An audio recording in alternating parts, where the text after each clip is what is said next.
கண்ணதாசன் தான் நான் சொல்கிற செய்தியை பதிவு செய்கிறார். பாசமலர் படம் தயாரிக்கப்படுகிறது. சிவாஜியிடம் சொல்லாமலேயே, சிவாஜி எதுவுமே சொல்லவில்லை, ஆனால் பாசமலர் படத்தின் எல்லா பாடல்களையும் கண்ணதாசன் எழுதுகிறார்.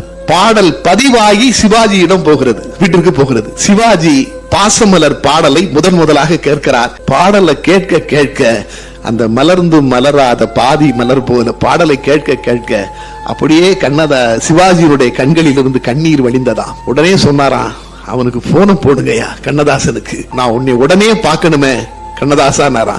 நானே வர்றேன் என்று சொல்லி கண்ணதாசன் சிவாஜி வீட்டிற்கு வேகமாக கிளம்பி வருகிறார். சிவாஜி பக்கத்தில் MS விஸ்வநாதன் அமர்ந்திருக்கிறார்.